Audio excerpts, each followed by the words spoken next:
estamos grabando. 10 puntos.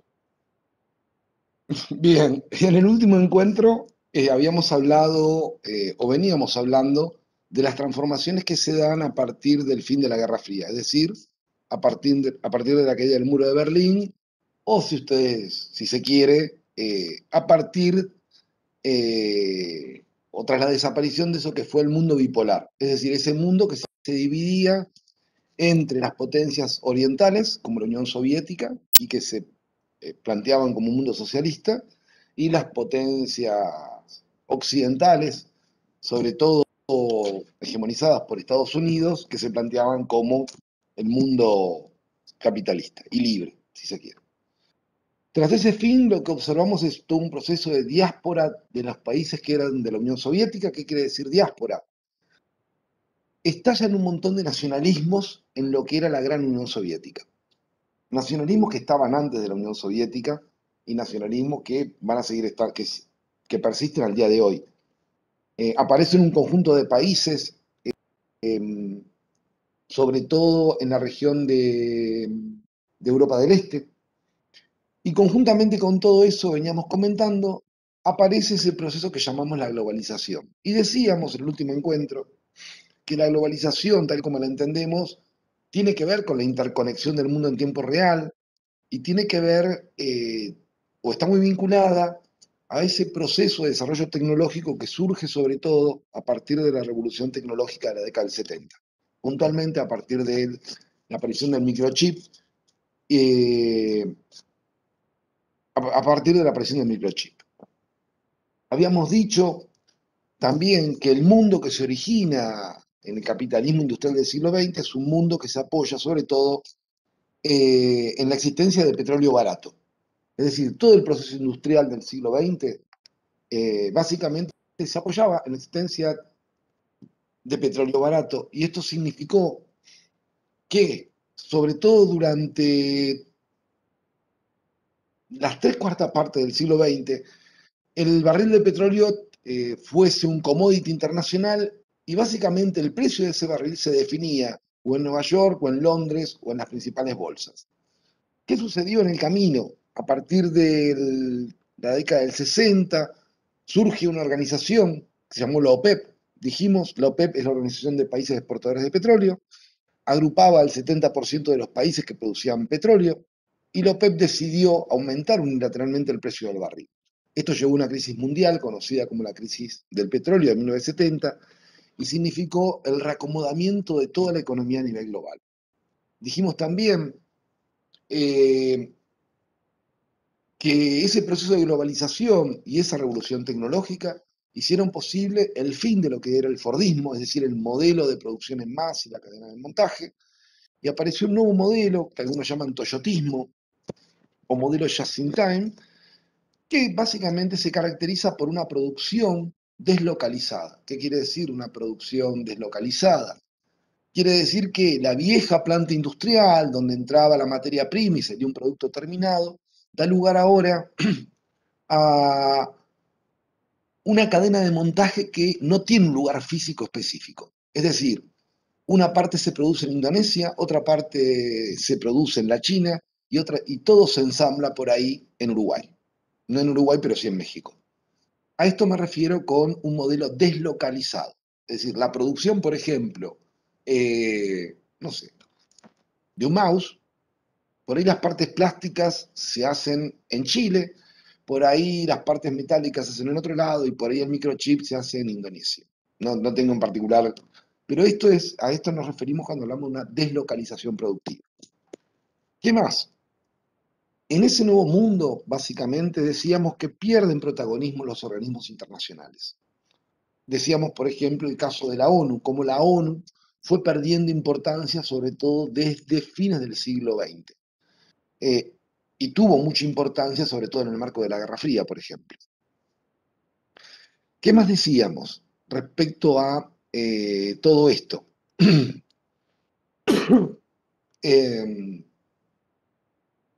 Decíamos además que lo que vamos a observar es que, juntamente con la aparición o con el desarrollo de la globalización, lo que va a surgir es un avance de lo que se ha denominado los gobiernos neoliberales o el neoliberalismo. La cuestión sobre el neoliberalismo. eh, Primero habría que discutir cuál es el fundamento teórico de él. Yo creo que el fundamento teórico es la teoría económica neoclásica. Básicamente el neoliberalismo, ¿qué plantea? El neoliberalismo lo que plantea es, a ver cómo plantearlo simplemente. Si uno, por ejemplo, piensa la economía en términos de producción, consumo, inversión, básicamente lo que uno encuentra es que para el desarrollo de un mercado, ¿sí? Lo que tiene que existir es demanda. Y para que exista demanda, tiene que haber básicamente gente en condición de poder comprar las cosas, de poder demandar. Para que haya gente también en condiciones de poder demandar, tiene que haber mínimamente una producción, algo a ser demandado. Sobre este principio, ¿sí? Hay dos formas de que lo interpretemos. Es decir, producción, consumo, y en última instancia lo que hay como tercer elemento es inversión. La cuestión principal es básicamente qué es lo que fija el valor tanto de la producción, ¿sí? Como de la inversión. Y básicamente lo que fija ese valor es el dinero. Y el dinero, el que lo emite, generalmente es el gobierno. Por lo tanto, el gobierno, indirectamente o directamente, muchas veces, interviene tanto en los valores de producción como en los costos de consumo. Dicho esto, todo el gran debate, a mi entender, gira en torno a lo que podríamos denominar costo político de la economía. En otras palabras, si el gobierno invierte dinero, ese dinero proviene generalmente de los impuestos provienen generalmente de la producción, es decir, del sector privado, eh, y generalmente esos impuestos el gobierno decide en qué otras áreas invertirlos. ¿Hasta dónde puede pedir impuestos? ¿O hasta dónde puede el gobierno? Vamos a plantearlo de otra manera, disculpen.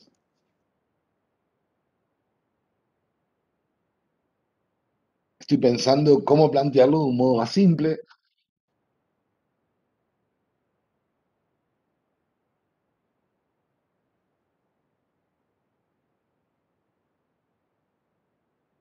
En teoría tenemos dos formas de aplicar valor al dinero. Hay quienes dicen que se basa en la producción y por lo tanto el valor del dinero está en la producción. Por lo tanto, el gobierno debe invertir, estimular la producción, porque estimular la producción estimula el consumo. Esto es generalmente lo que llamamos desarrollismo. En diferentes versiones, esta idea es, lo básico es, el gobierno debe estimular el consumo, porque el consumo genera producción y demás. La segunda posición dice que esto no es del todo cierto. ¿Por qué? Porque si el gobierno estimula el consumo, esto implica que el gobierno tiene que poner dinero, emitir dinero. La emisión de dinero afecta el costo de producción, es decir, los precios, y por lo tanto empieza a tener un precio que no es el real. Es decir, ¿cuánto sale producir algo si el gobierno lo está financiando? Sería la cuestión. De ahí es que muchos pensadores dicen el problema no está en la inversión, en la emisión de dinero, sino está en la relación entre la base monetaria, el dinero que el gobierno emite, ¿sí? Y el sustento, el respaldo que tiene por detrás de ese dinero. Esto es lo que se llama el monetarismo. Para estas teorías, si no aumenta la producción, no se debería emitir dinero. Esta sería la lógica. Mientras que para las otras teorías, las que podemos llamar keynesianas si les gusta, sería casi lo contrario. ¿Por qué? Porque dicen, es más, si no hay consumo, el gobierno debería emitir dinero para que aumente el consumo, porque al aumentar el consumo aumenta la producción.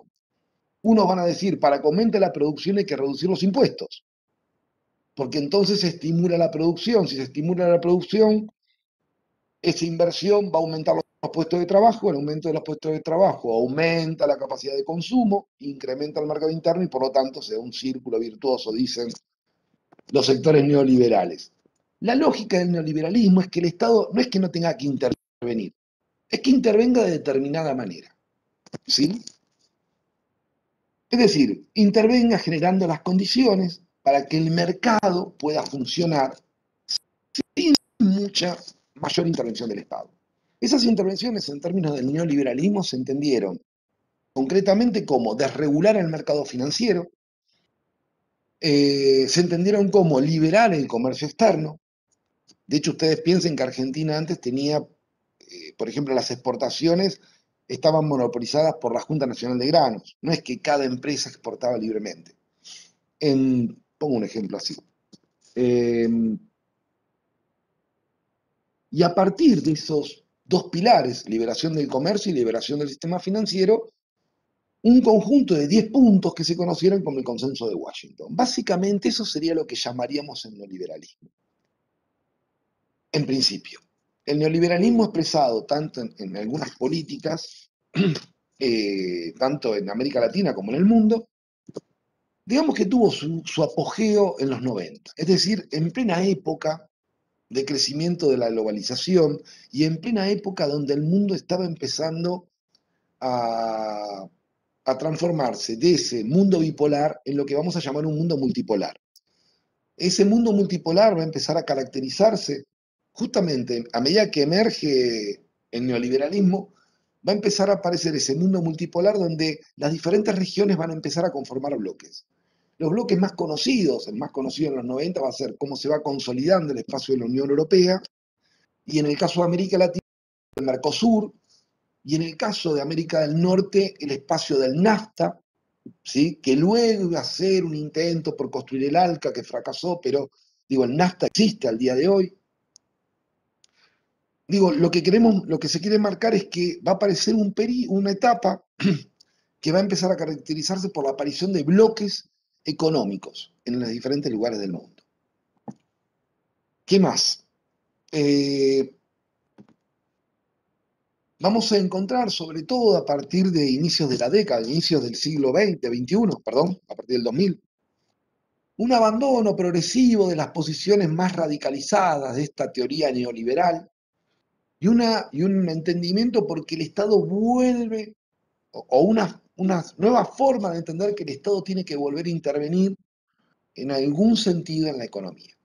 ¿Por qué quiero decir en algún sentido? Porque es como que va a ser de nuevo a nivel global esta vuelta a la intervención estatal o a unas nuevas formas de intervención estatales.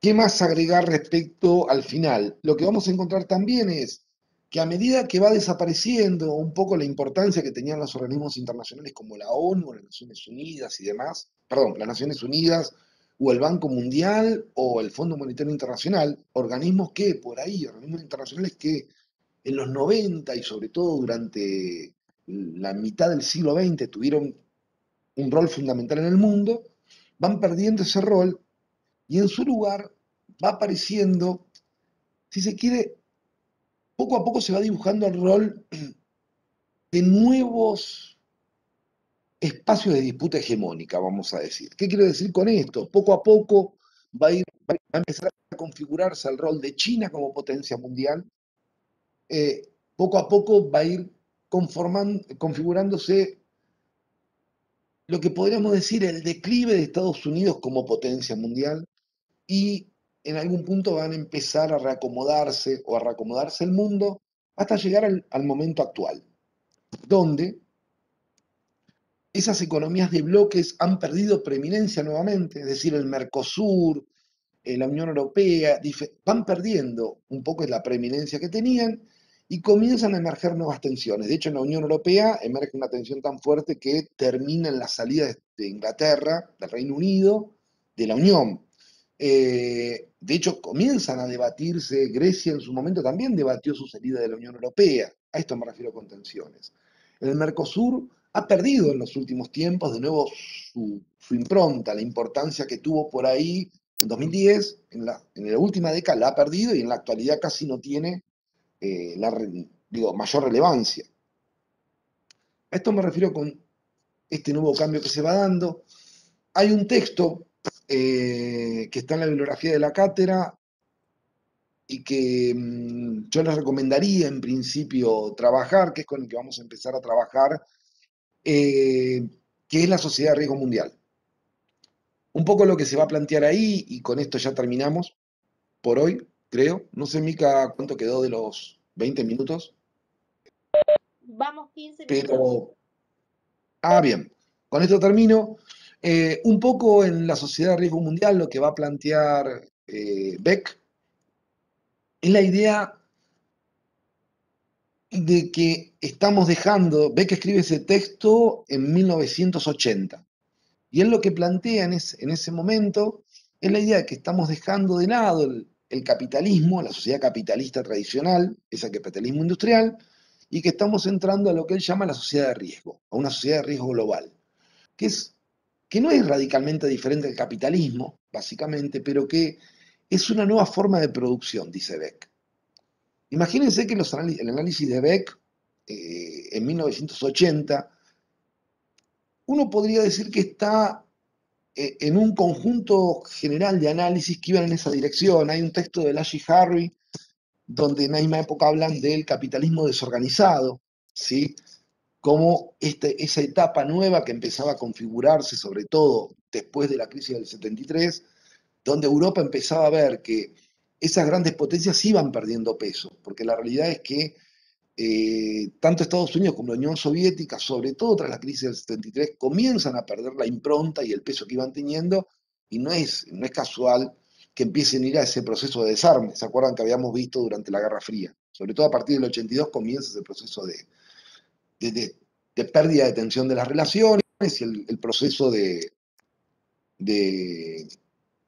¿cómo se llama? Eh, el acuerdo para el cese de la carrera armamentista. Disculpen. ¿Qué más? Decíamos entonces, para finalizar, lo que plantea Beck es que estamos asistiendo a un nuevo tipo de sociedad. Es interesante leer ese texto, primero para empezar empezar a pensar un poco lo que va a ser la teoría del riesgo, porque en realidad la teoría del riesgo, hoy es muy común hablar de personas en riesgo, situaciones de riesgo, y en realidad remiten un poco a la idea de riesgo que plantea Beck. Dicho esto, sugiero leer el texto. La semana que viene haremos unos 20 minutos de conceptos centrales de Beck. Hay una síntesis del texto que tiene el aula virtual, antes de entrar al texto si quieren. Hay algunas síntesis bastante buenas en internet que también pueden googlear, si les parece. Eh, Quedo a disposición para cualquier pregunta. Y Mica, creo que hasta ahí estaríamos bien. ¿Qué dices tú? Perfecto.